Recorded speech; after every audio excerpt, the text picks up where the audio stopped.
Can your dual sport do this?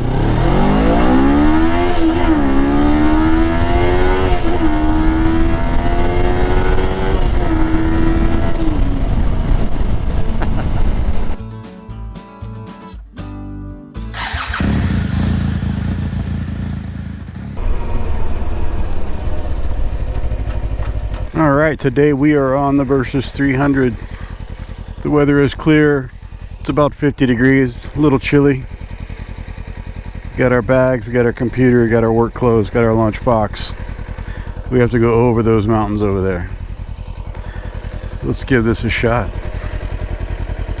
For those of you that haven't been on the channel before, this Versys is a little bit modified. It's custom rear suspension, custom front suspension, off-road tires, a bunch of other stuff. I think I have a video that shows all my mods. I have an argument about this bike that a lot of people who buy dual sport motorcycles would be better off buying this bike. I talked about it in another video.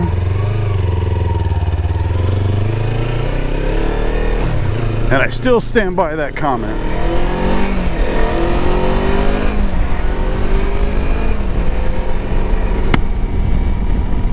This bike will do 80% of what a dual sport will do off-road, and it's hands down a better street bike in all regards. Yeah, I've made that statement before, and I'm staying with it. And that's actually saying a lot from someone who really, really loves dual sports. I grew up on dual sports. I still have dual sports. I've always had a dual sport. I just like them. But I know especially a lot of first-time buyers will buy a dual sport wishing they had a better street bike. I'm going to say most of them do. Unless they really know why they're buying a dual sport, and that reason is they want to ride off-road more. But then again, this bike isn't much heavier than, say, a CFR 300 or a KLX 300. And it is far superior on the street than either of those. I would say just about any dual sport. And don't let the fact that it's only a 300, you know, sway you one way or the other. Pretty sure this thing will smoke our, well, definitely the 300 KLX and the 400 DRZ. And you know what? It might give the 500 KTM a run for its money on the street. For a 300, she, I mean, it's a Ninja 300 engine, so she gets up in boogies. So yeah, if you're out there and you're debating on getting a dual sport, but not sure how much off-road riding you'll do, I'd seriously take a look at this Versys 300. And there might be an amazing used market soon, because Kawasaki's finally teasing their KLE 500. So I assume a lot of 300 owners will ditch their Versys for a 500. As far as off-road, I have Shinko 804 805s on this.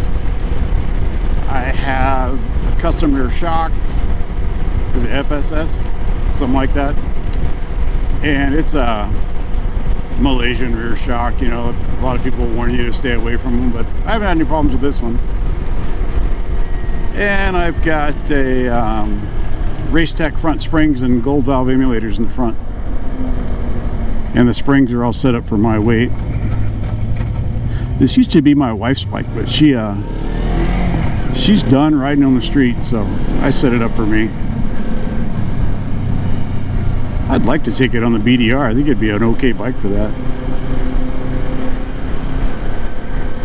You know, it has a decent sized gas tank, over 4 gallons. It's fuel injected. What is it, 40 horsepower? Plenty of torque, believe it or not. And a 6-speed transmission. Woo!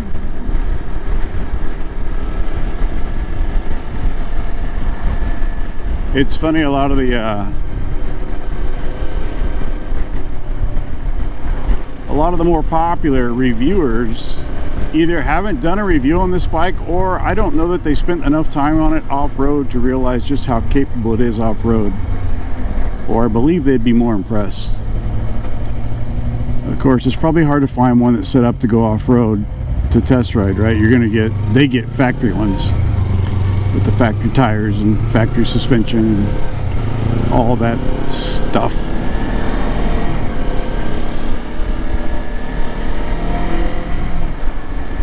But even in stock form, this bike's fairly impressive.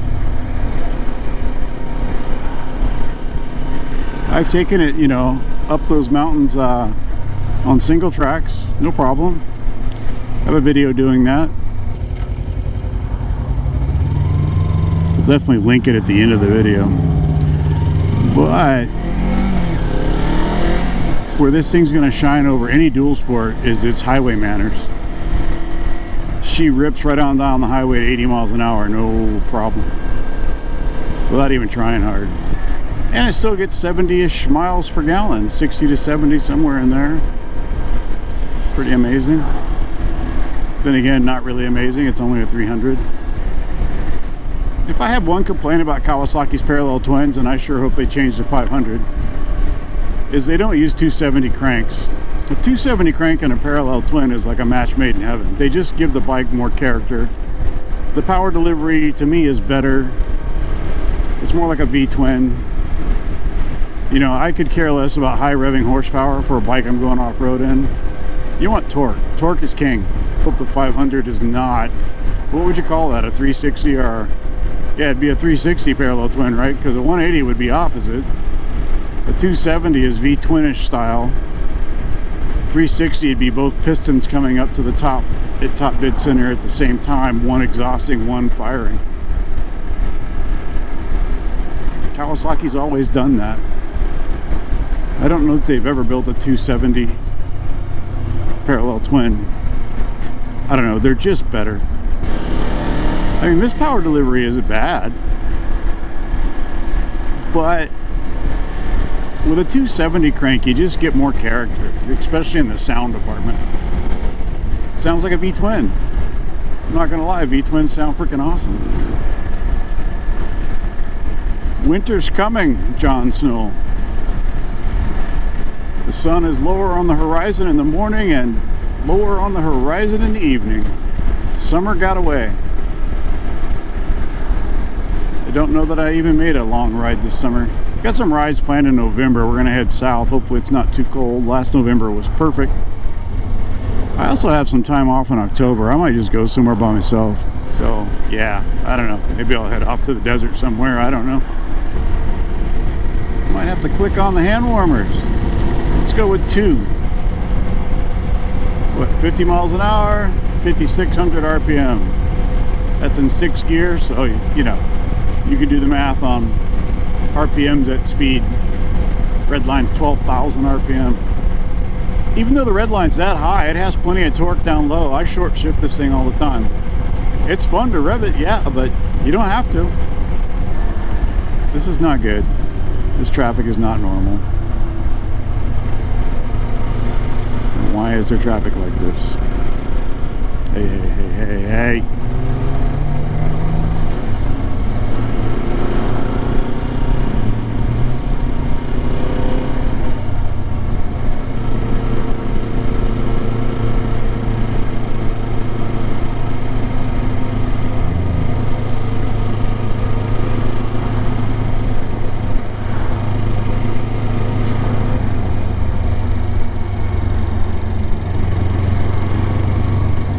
What are these clowns doing now? There has been a wreck every day this week. A couple of them were pretty bad, and I want to say they were fatal. This traffic right here, waiting to turn left, because obviously that's the direction I need to go, is normally only backed up to right here.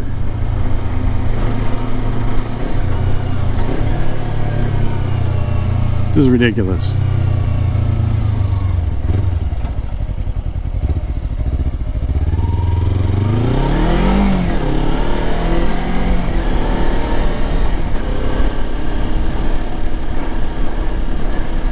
What in the freaking wide world of sports is going on here now?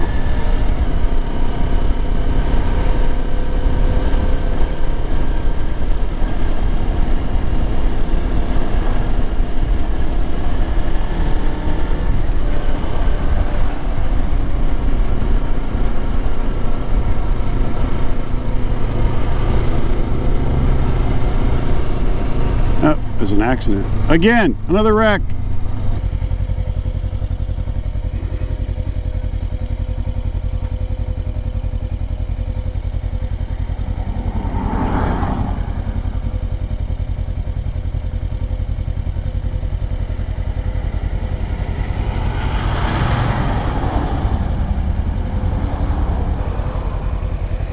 Look at that tow truck up there.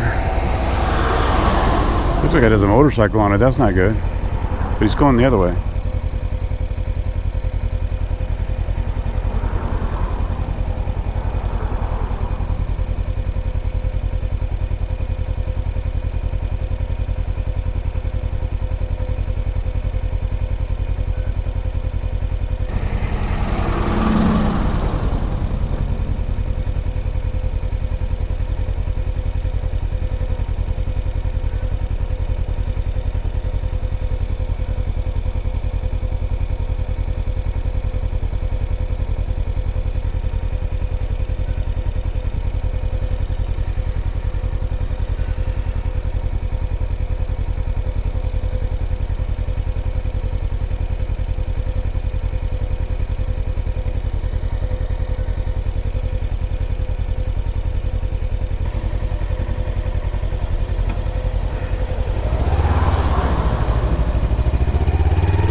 Those new Durango unmarked highway patrol cars. Pretty fancy. Anyway, where were we?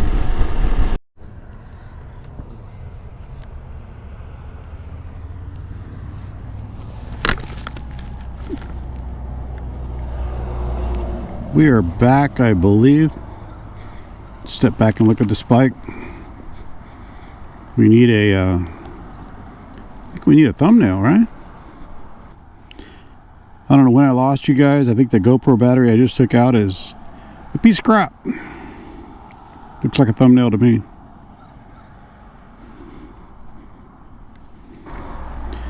Had a little rant back there about accidents, right?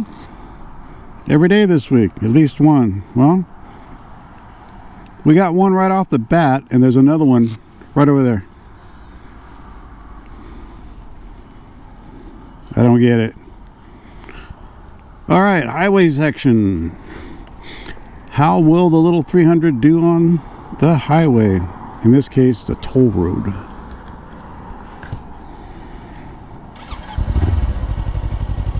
She roars to life.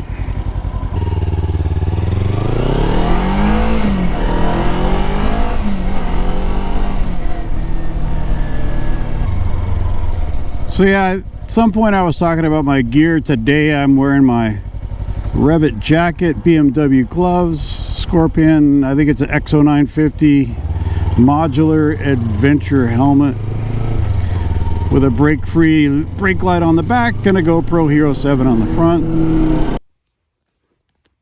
All right, for helmet, we've got a Scorpion XO 18950, GoPro Hero on the front with a chin mount. We got an intercom, got a brake-free on the back, which has an accelerometer, self-contained extra brake light. You just charge it up with a USB-C, mount it to your helmet. For me, it's good to go for about maybe 3 commutes, right? 3 days.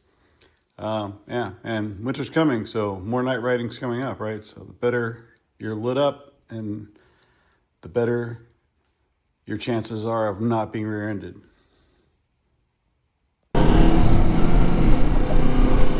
And my boots are my old street riding boots. Shoot, I forget the name. Not really that important. They're just an old pair of boots that are super comfortable and probably need new soles. But they're better than tennis shoes. Oh, already in 6th gear. 7th gear check. It doesn't have a 7th gear, folks.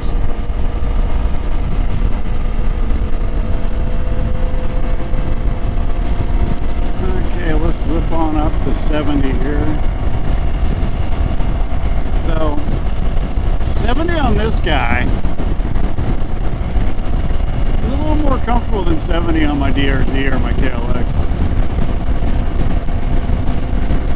About the same, maybe more comfortable than the Himalayan. The Himalayan surprisingly a good bike at 70 miles an hour. I don't think I'd want to cruise it much faster for much longer than, you know, a few minutes at 70 miles an hour, but I'm sure it's been done. But as far as small CC bikes go, and dual sports and mini adventure bikes and things of that nature, this guy's doing 70 all day long. Not even breaking a sweat, right? I mean, sure, it's 8,000 RPM, but it doesn't just vibrate. There's a very, very, very high frequency buzz, but it's not bad. Kind of just enough to let you know, hey, there's an engine running below you.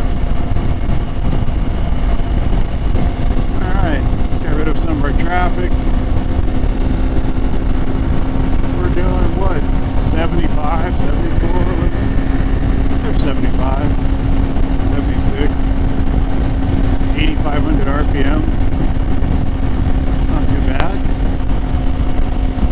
But yeah, other than not having cruise control, this baby is perfectly smooth at 75 all day long. A little noisy with the wind, but earplugs would change that. Actually, I put my little huge visor on this a couple times and it totally gets rid of the noise. I just don't have it on it today. Alright, we are off the toll road freeway slash whatever you want to call it. So maybe back to talking a little bit. Make sure we're still recording, and we are. That last battery can kiss my butt. Yeah, I'm gonna stick with it, you know, for a lot of people that's on the first time buyers especially, it's on the fence about, you know, should I get a street bike, should I get a dual sport? Well, I'd consider this bike if I was you, especially if you're looking at a KLX 300 or Honda 300, any of those bikes. Unless, of course, you're going to spend 90% of your time off-road. Slightly less weight of those dual sports, and it's not much because Japanese dual sports are heavy. Might be an advantage. This has a bigger gas tank, that's an advantage. I don't know. It's a really tough decision. I'm a dual sport kind of guy, so I'd probably just get a dual sport over this if I could only have one bike. Then again, maybe not. Don't know. Hope you guys enjoyed the video on my ride to work. And you guys ride safe.